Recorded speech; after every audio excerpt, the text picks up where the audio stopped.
Hey friends, and welcome back to Sewing from Scratch. Today I am sharing with you my Camden Cape.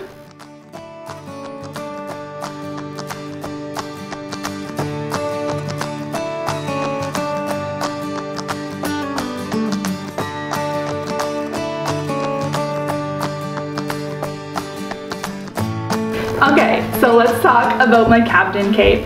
If you have been following along with Sewing from Scratch for a short-ish while or longer, then you might have seen my deadstock wool video, and you would know that I purchased way more deadstock wool than I probably should have. So in that haul, there was some felted wool, which is what I decided to make my Camden Cape out of. I probably never would have bought felted wool to begin with, but honestly, I was influenced by the Love to Sew podcast. Helen and Caroline have an episode about wool, and they were talking about felted wool and that you can actually use it to do some really cool things, like you don't have to finish the seams and stuff like that. So I was looking for a pattern that I could have some really cool exposed seam lines, and the Camden Cape, because there's approximately 7,000 pieces, it was a great pattern to try this out on. So I'll kind of get into that in a minute, but first let's talk about the fabrics I use. So this is Italian deadstock. Yes, you heard me right. Italian designers used this fabric, allegedly, and I snagged some. I'll definitely make sure I link that deadstock wool haul video down in the description box for you guys to check out at the end of this video. So of course that's what I used in the outer. This color is called Marsh Brown. So it's a fairly like true brown, what you would think of, but it does have some maybe like green undertones to it. And then for the lining, I used some thrifted fabric. Now I don't think I did an actual video on this thrift haul, but it's from my anniversary. We actually went out for supper, and we happened to go stop at the thrift store in the meantime. And so it's kind of special that I can remember it that way. So it's like I'm not sure if it's silk or if it's just like a polyester that feels like silk. I haven't done a burn test on it, and maybe I will, maybe I won't. But it is really, really pretty, and it went perfectly with this brown, and I'm really, really happy with my choice because I just love that little fun punch of color on the inside, even if I wanted like a more neutral outer piece. And then as for the buttons, these were in my stash. These were gifted to me from a family in the area. The lady who sewed, she can no longer sew. So the girls, her daughters, gifted me a whole bunch of things, and these buttons were in that stash. So there was only 5, and the pattern actually says to use 6, but I think it's pretty good with 5. I might have to adjust a button just because I'm seeing some pulling, particularly between the second and third button. Overall, it was a pretty good choice on my buttons, and really the only option I had. So like I said, this is the Seamwork Camden Cape. I have a link in the description box for a discount code for you guys for Seamwork if you're new here. Okay, so let's talk about how I did the overlapped seam finish here. So the lining I made all just as the pattern recommends, or like as the instructions say, you know, right sides together, sew it all up. It was fairly simple. The outside, I wanted to do these exposed edges. So what I did when I was cutting was I used my wave blade on my rotary cutter, and ideally I would have had my pinking blade, but I have not been able to find a pinking rotary blade since I broke my last one. So if you know where to get a pinking rotary blade where it has the actual points, sharp points, let me know in the comments below, please. I have been looking for one for so long.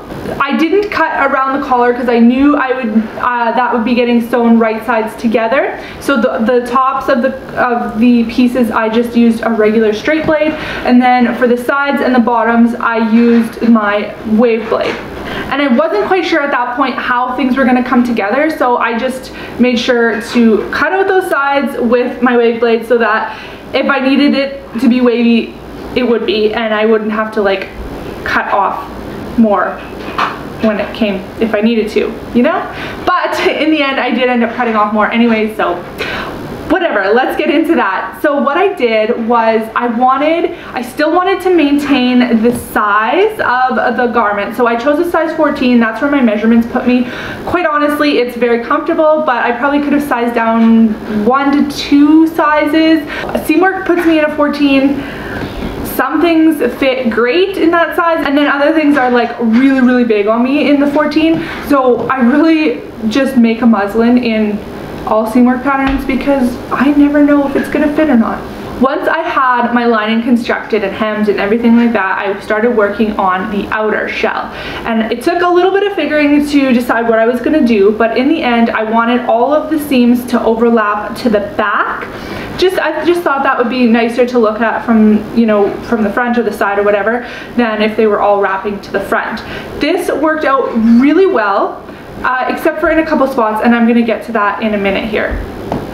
So what I did was wherever I wanted the pieces to overlap, the panels to overlap, the underside piece, I trimmed off the seam allowance there. I could have left it on and just measured in an extra amount, but it just reduced bulk and then there wouldn't be so much flapping inside. So I just trimmed 5/8 off of the edges of the panels that were going to be underneath the overlap. So the back center panel actually has both sides being underneath. So that one I trimmed off both. So what I did with the pieces that go on the top was I didn't cut off anything. So I left them as was, and my goal here, my thought process was I wanted to maintain the shape and the size. I wanted to still be stitching on the stitch line, but more importantly, I wanted to keep the stitch line the edge of the garment, if that makes sense. So wherever the underside was, that's where the edge of that I knew was the original stitch line, because remember I trimmed off the seam allowance, so now the edge is now the stitch line. Just imagine it has no seam allowance, right? So that's where you would normally stitch.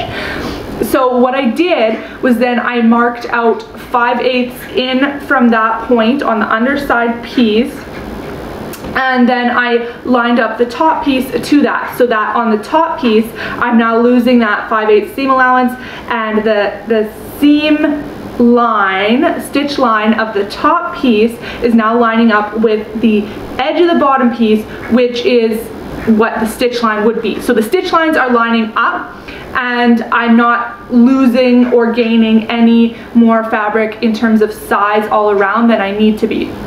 And then all I did, I just stitched about 1/8 of an inch away from the edge of that wave cut on my top piece. So the original stitch lines aren't what I'm actually using for my stitch lines in this piece. I just wanted to make sure that the sizes remained the same so that those stitch lines were right on top of each other, even though I wasn't going to be sewing them on the right spot.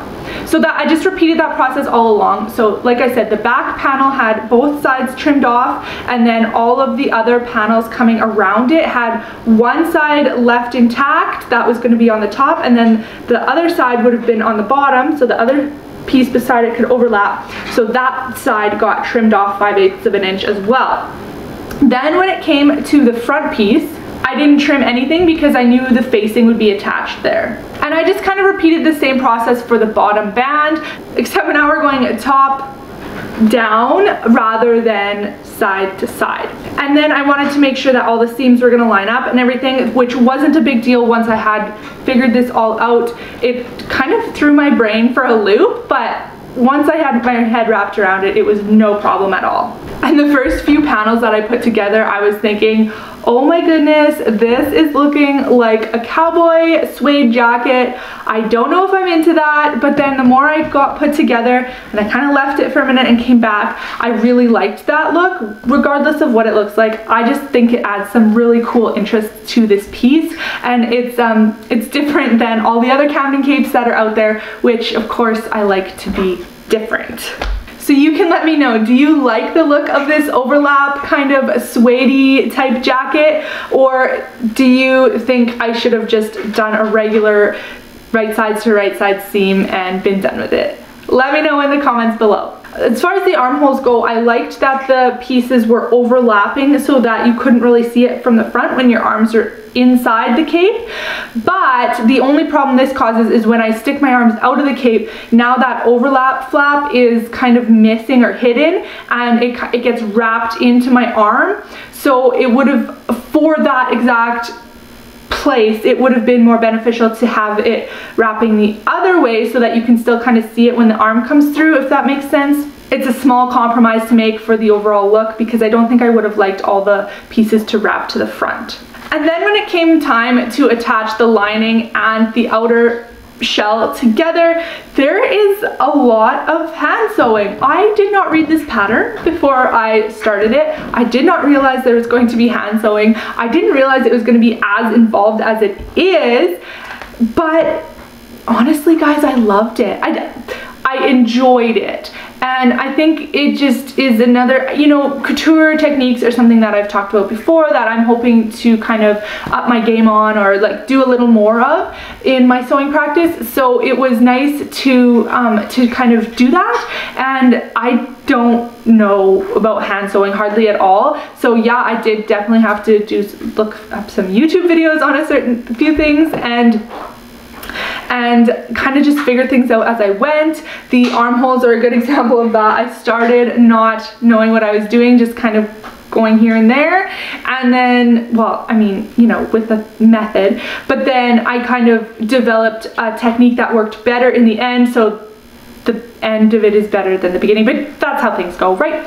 And so you slip stitch the armhole lining and the outer armhole together, which was really fun. You can top stitch. I chose not to. I might go back and do that. I just wasn't sure again how it was going to look with my design. You also do a blind hem on the outer shell bottom, so the hem of the main piece, which I enjoyed. Again, I just love having like hidden stitches. The instructions call for attaching the lining hem to the outer hem with, I think, a slip stitch, I think it says.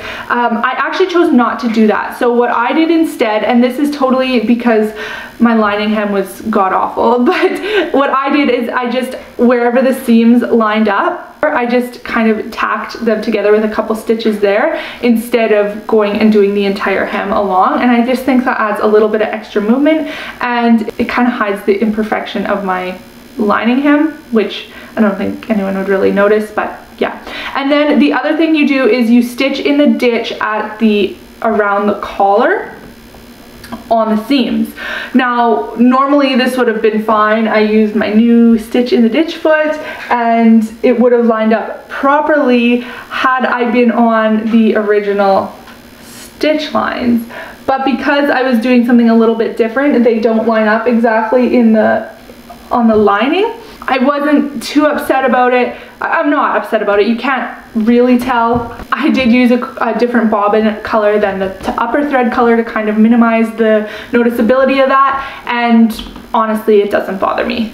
And I think that's all I have to say about my Camden Cape. So thank you so much for taking the time to watch this video. If you are looking at sewing a Camden Cape, I highly recommend it. It's a really fun make, and it's great for fall and even winter if you live in milder climates.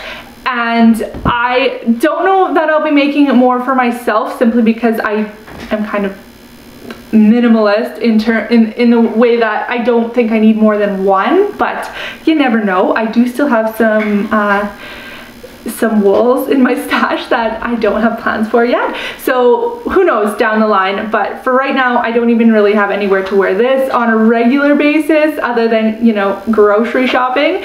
So we'll see how much wear I get out of it and if it actually needs a partner. If you are new to Seamwork, I always have a code, a discount code linked in my description box for you. You can get half off your first month, and then I also get a little bit of kickback for that. I get a free month if you use my link to sign up. So thank you so much for doing that. Yeah, I just really do recommend Seamwork for all kinds of things, not just the patterns. So again, thank you so much for watching. I hope you liked this video, and I hope you hit that subscribe button. I will catch you next week. Have a great weekend. Bye.